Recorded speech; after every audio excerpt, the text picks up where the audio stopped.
In over 150 games for the Villa up to the start of this season, Gareth Southgate had managed 4 goals. That was his third in the last 2 games. Southampton keeper Paul Jones had a busy afternoon. He did well to keep out Benito Carbone's free kick. But Jones could only watch as Villa carved open his defence, and Ian Taylor's header hit the bar.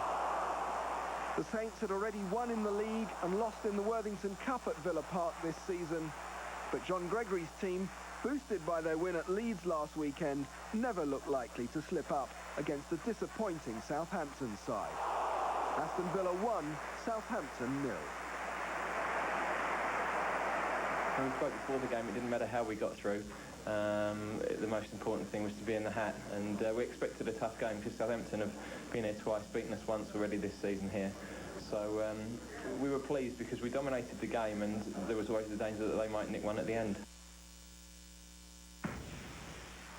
The Charlton QPR derby at the Valley didn't produce a lot for the first hour or so, but midway through the second half it fairly exploded. First, Chris Plummer brushed into Andy Hunt. Penalty, said ref Rob Stiles. But worse still for Rangers, it was a second yellow card and a sending off. It was a pullback, but the spot kick sufficient punishment surely. What a bummer for Plummer. No Mendonca, his deputy Graham Stewart provided a reprieve for Rangers, but it only lasted a matter of seconds. The winner came in the next attack. Sean Newton on the rampage. Former QPR schoolboy Charlie McDonald stabbed his cross past Lee Harper. Charlton 1, QPR 0. These teams had met 3 times before in the FA Cup, and Burnley had won them all. But Youssef Chippo's 25-yarder settled Coventry's nerves, and Burnley were not going to add their name to the likes of Sutton, Northampton and Cambridge, who had seen off the Sky Blues since their '87 Wembley win. Mustafa Hadji saw a shot hit the post before Coventry doubled their lead on 70 minutes. Paul Telfer's persistence setting up a second for Chippo.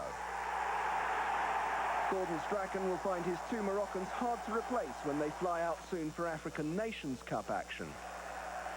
Carlton Palmer started the move that led to City's third, then popped up in the penalty area to help Noel Whelan add to the goal he got against Norwich in round 3.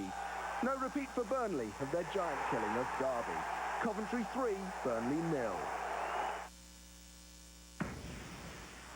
Bolton haven't won a league game since they beat Grimsby on November the 20th. Since then, they've knocked Sheffield Wednesday, Wimbledon and Cardiff out of the Cups. And Ida Goodjohnson's goal put them on course for another Cup victory. Goodjohnson played a major part in Bolton's second goal. Bo Hansen could hardly miss. Grimsby have now not won in 5, Grimsby 0, Bolton